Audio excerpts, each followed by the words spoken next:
ikaze inshuti z'agadasohoka, inshuti banyarwanda aho muherere hose, manje kubihanganisha ku nshuro ya 30 kwibuka jenoside yakorewe abatutsi. Imana ikomeze ibashyigikire kandi bakomeze muri rusange. Muri aka kanya tugiye kwibanda ku ngingo zikomeye cyane muri rayon sport, turibuze kwibanda ku bintu bitandukanye, ariko by'umwihariko tugaruka ku makuru akomeye arimo kuvugwa muri rayon sport ajyanye na transfer news. Amakuru menshi akomeje gucicikana yemeza neza ko ikipe ya rayon sport mu rwego rwo gukomeza ngo yiyubake igiye kumanura ibifaru. Ku rundi ruhande ni umukino ukomeye cyane utegeranyijwe amatsiko, aho iyi ekipe ya rayon sport ifite Bugesera imbere. Hari ingingo umutoza w'ikipe ya Bugesera yatangaje avuga ko bazahagarika rayon sport mu gikombe cy'amahoro. Abenshi barimo kuvuga ngo rayon sport nicyo kiraro yagakwiye kuba yambuka ubundi igakomeza igahatana. Byose turaza tubyibandaho kuri izi ngingo. Nimuze duhurire hamwe kuri iyi page ubundi tuganire 5 mubwira ngo nimba ari ubwa mbere ubanye natwe, nukurishikira ukana subscribe munsi gato video kugira ngo utajye ucikanwa umunsi ku munsi. Nibyo koko amakuru atugeraho yemeza neza ko muri rayon sport hari ingingo zikomeye barimo kugenda baganiraho. Ikibazo cy'amafaranga cyo ngo cyabaye confirmed, ntabwo kongera kubura amafaranga muri rayon sport bizongera ukundi, dore ko igihugu cy'u Rwanda ngo kigushaka uko cyafasha amakipe makuru ya hano mu Rwanda, by'umwihariko aho kugira ngo ibikorwa bimwe na bimwe byo kwamamaza bijyanwa mu makipe yo hanze y'igihugu cy'u Rwanda.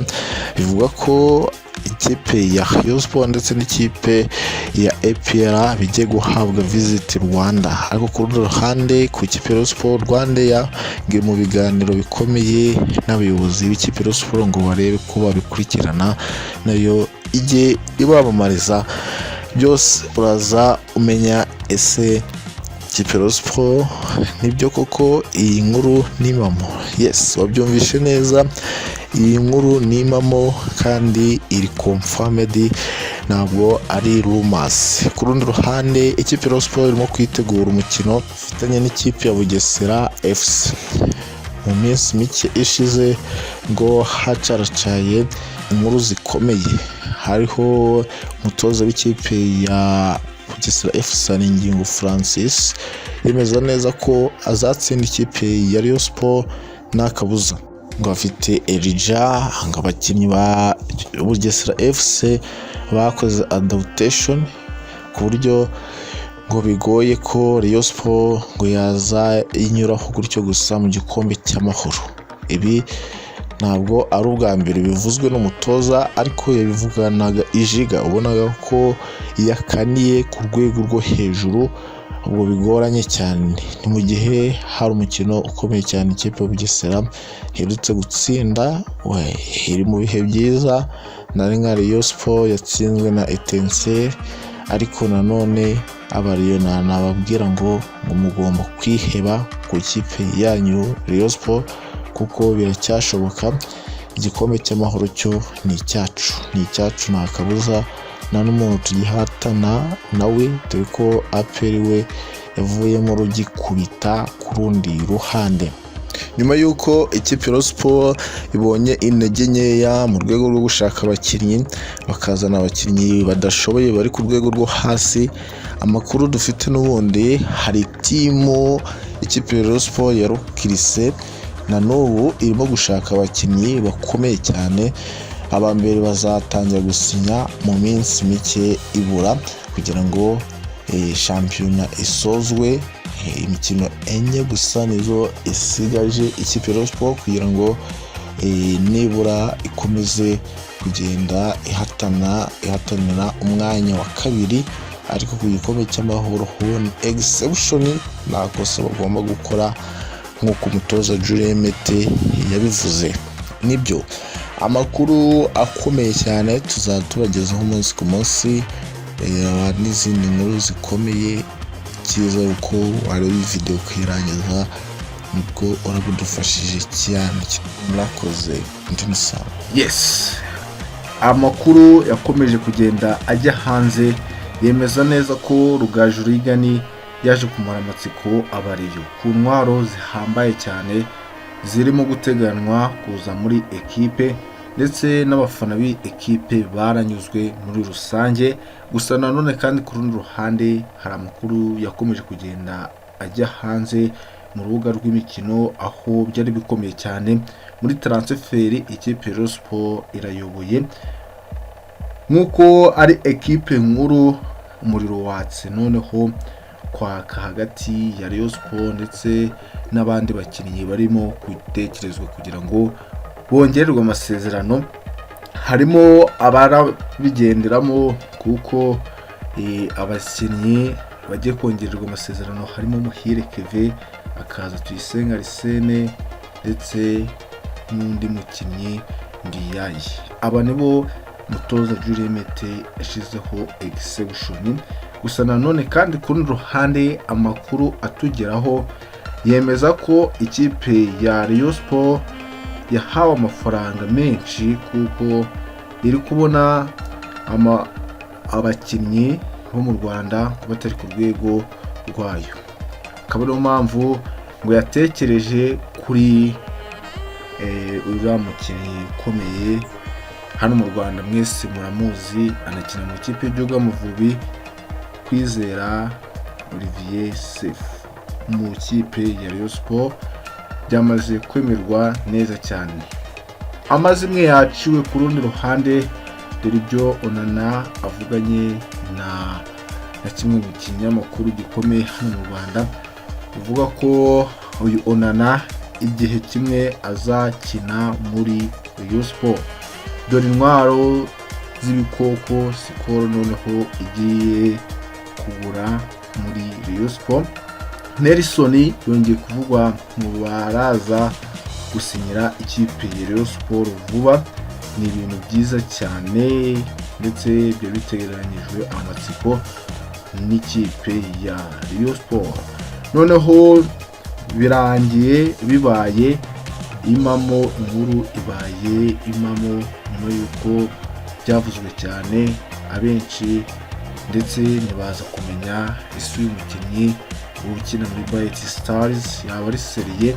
Ku rundi ruhande nuko CV ye naje kuyabasomera, ni CV iremereye iri ku rwego rudasanzwe.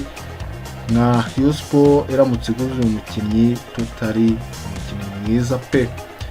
Ibitwaro biremereye cyane nibyo birimo kuvugwa muri Rayon Sport, ndetse bamwe bikunugwanirwa ko baraza kuri indege bakahagera ku bufatanye na Skol. Gusa nicyo kirimo kugenda kivugwa cyane mu bufatanye na Skol kuri bitwaro birimo kuvugwa muri Rayon Sport. Mutagira ngo hari ikindi kirimo kudisturbinga aho stimulatinga Rayon Sport kuba yagura izi ntwaro. Muza Rayon Sport yo yatanze impamvu ikomeye irimo yo kugira wenda nk'umwaku nisoke. Skol yabivuze ngo ibyo byaba bisa nkaho ari ukubaka ikipe iciriritse, mugenda muza n'abakinnyi bakomeye, abakinnyi bahatana. Abareyo iyi nkuru bayumvishe bahise bakoma amashyi menshi cyane. Uwayezu Jean Fide nawe aza kwisubiraho. Kuri iki gicamunsi hongeye kumvikana undi umukinnyi uhambaye cyane uturutse mu Burundi, rutahizamu ikipe ya Vitaro ndetse yanakinnye mu ikipe y'igihugu. Ahanini usanga abakinnyi b'u Burundi bagiye baca ibintu muri Rayon Sport, harimo Juri Urumwengu, hakaza uyu Bimenyimana Bonfils Kwahebu n'abandi batandukanye bagiye bagira ibihe byiza muri Rayon Sport. Akaba ariyo mpamvu noneho ngo bigiye kubustinga ikipe ya Rayon Sport kongera gushakayo ndetse bakongera bakikozayo bakareba ko bavanayo intwaro. Mu kanya gato umukino naho uraba utangiye. Ibitwaro bitatu tayari birimo kwitegwaho intsinzi muri Rayon Sport, nta wundi ni Arsene Tuguma urimo guhabwa amahirwe, ndetse na Mvuye kure Manu utarakunze kugaragara mu mikino ya Rayon, ariko kugeza ubu araza kuhaba ku rundi ruhande. Ngaho nguko rero abo ni bo bakinnyi barimo guhabwa amahirwe muri Rayon Sport. Impaka zacitse cyane kuko iyi match byanga byakunda, ugomba kuyitsinda, bitari byo abareyo ntabazobasobanura ibindi bintu iki n'iki, kuko kugira ngo bazajye muri modu yo gukomeza guhatana mu gikombe cy'amahoro, nuko bagomba kuba n'ubundi bameze neza cyane muri shampiyona. Vibes ziva he? Nuko gutsinda kwa hato na hato. Abareyo rero bashimishwa n'utuntu duto bakoze, aka kageste ko gutsinda iyi ekipe ya Mukura. Byazoroha cyane gutsinda ikipe ya ekipe ya Bugesera irimo kugenda ikanira. Rayon Sport izayitsinda da. Abareyo mwiteguye mute ku tariki 16 aribwo ruzaba rwambikanye mu gikombe cy'amahoro, kandi nta kugitakaza gutyo gusa. Byaba bisa nkaho byaba bigiye kudutura muri shock ikomeye turamutse tudatsinze uyu mukino. Ni ikiraro kitwambutsa kitugeza ahantu hakomeye muri CAF Confederation Cup. Ni ibintu byakomeza kugenda bidisturbinga isi yose, by'umwihariko ku bafana b'ikipe ya Rayon Sport. Kwihangana sinzi niba byakunda.